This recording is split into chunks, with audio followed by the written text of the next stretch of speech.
Assalamualaikum warahmatullahi wabarakatuh. Saya akan menjelaskan tentang apa itu ARP atau Address Resolution Protocol.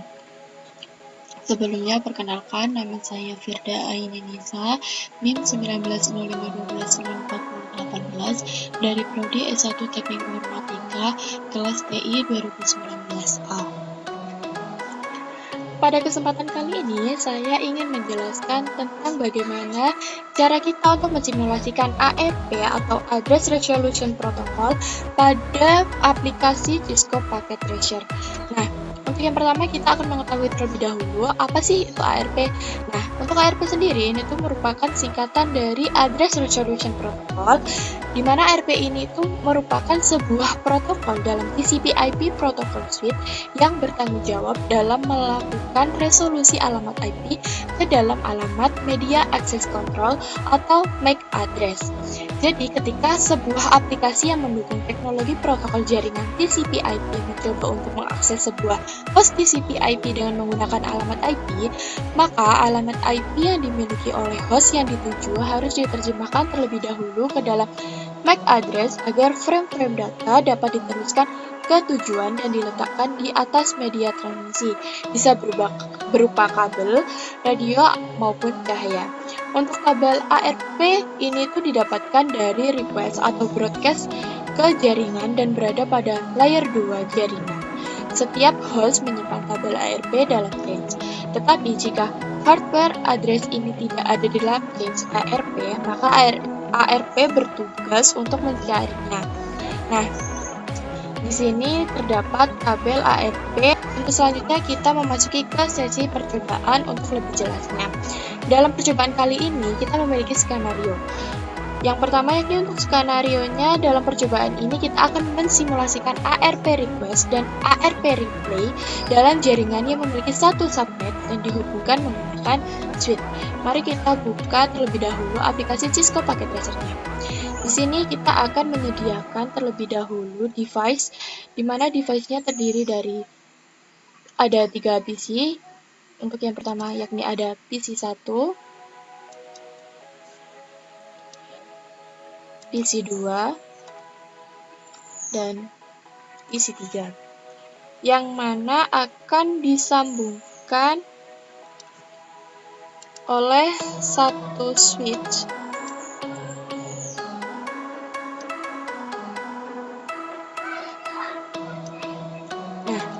setelah kita menyusun sesuai dengan pada gambar, kita sambungkan masing-masing dengan menggunakan kabel strike.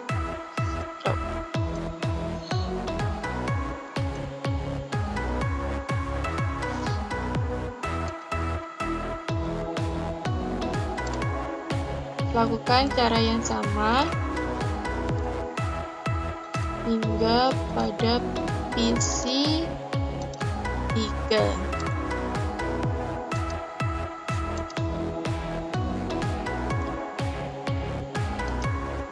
Selanjutnya, kita melakukan perubahan atau merename nama dari PC ke 0 menjadi PC 1 dan seterusnya hingga PC 3.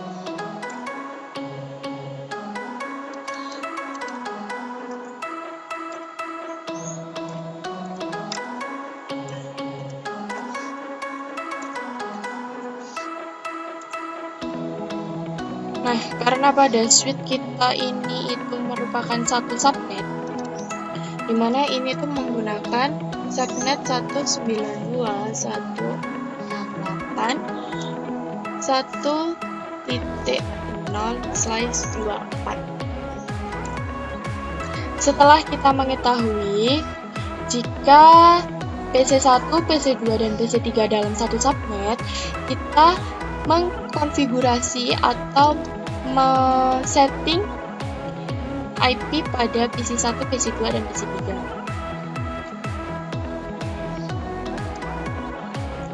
Mari kita melakukan IP configuration. Untuk IP-nya yakni 192.168.1.1.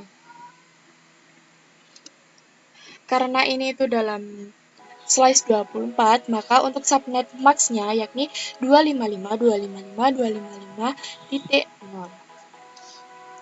Begitu pula untuk selanjutnya hingga ke PC ketiga.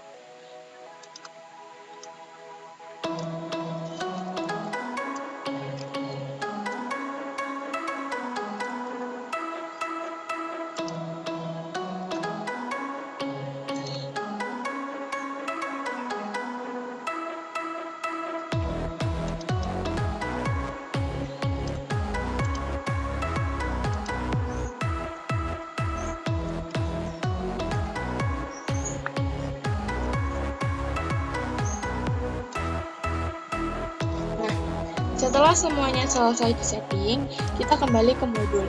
Untuk langkah-langkahnya yang pertama yakni kita membuka pada mode real time di PC1. Silakan kita melakukan pengecekan tabel ARP-nya dengan menjalankan perintah di command prompt seperti berikut, yakni dengan menggunakan ARP min A. PC1 command prompt kita ketikkan ARP min A. Setelah dicek ternyata untuk PC1 ARP-nya masih kosong. Untuk selanjutnya kita akan melakukan ke langkah selanjutnya yakni pengecekan melalui simulation. Nah, setelah ARP-nya dicek dan itu ternyata kosong, kita melakukan ke mode simulasi, di mana nanti itu kita akan membuat simple PDU dari PC1 ke PC3. Ke simulation. Nah, nanti kita akan melakukan PDU dari PC1 ke PC3, maka kita ngeklik PDU pada PC1 dan yang akan dikirimkan ke PC3. Untuk selanjutnya, kita akan mengetahui bagaimana proses kerjanya. PC1 akan mengirim data ke switch, lalu dari switch akan dikirimkan ke PC3 dan PC2. Nah, karena ini itu dalam satu switch dan dalam satu subnet, maka data yang dari PC1 itu akan dikirim juga ke PC2. Namun, karena ini itu hanya hubungan antara PC1 dan PC3, maka dalam PC2 tidak ditemukan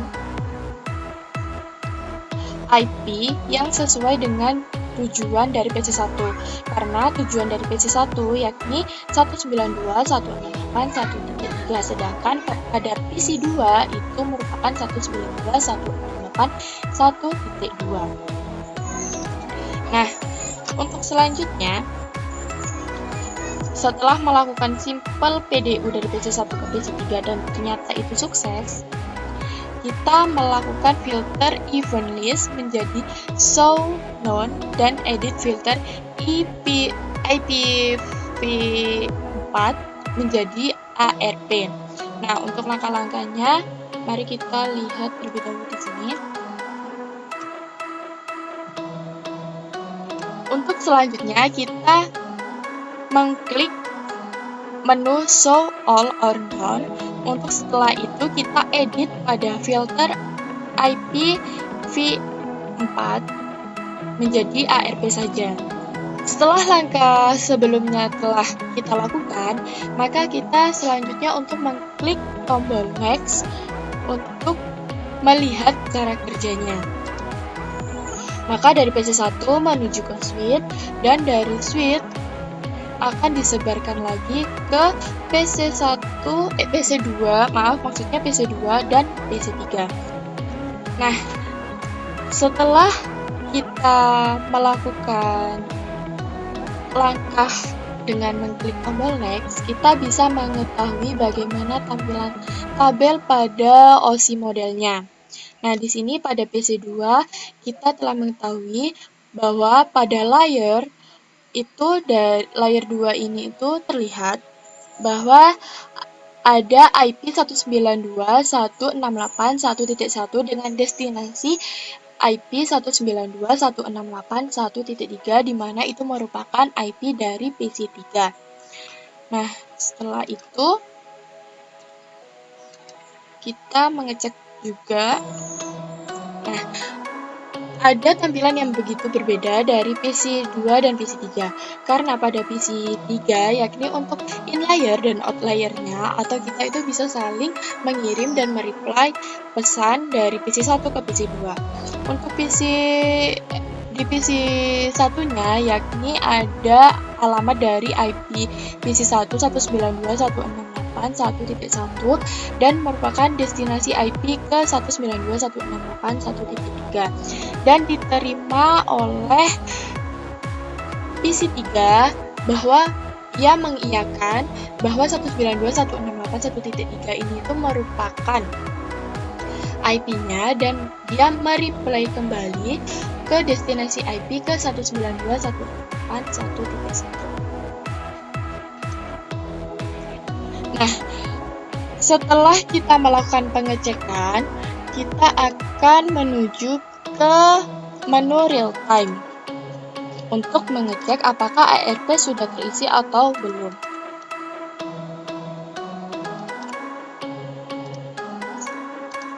Kita cek terlebih dahulu ARP min A. Nah, ternyata setelah dicek sudah terdapat IP address dan juga MAC address yang dihasilkan dari proses tadi, yakni ada IP dari PC3 itu sendiri yakni 192.168.1.3 dengan MAC address yang telah diketahui yakni 000.7.EC70.C75B. Dan ini merupakan hasil akhir dari cara kerja ARP pada Cisco Packet Tracer. Mungkin sekian penjelasan dari saya terkait simulasi ARP pada Cisco Packet Tracer. Apabila ada informasi yang salah, saya mohon maaf. Terima kasih telah menonton video saya, semoga bermanfaat. Wassalamualaikum warahmatullahi wabarakatuh.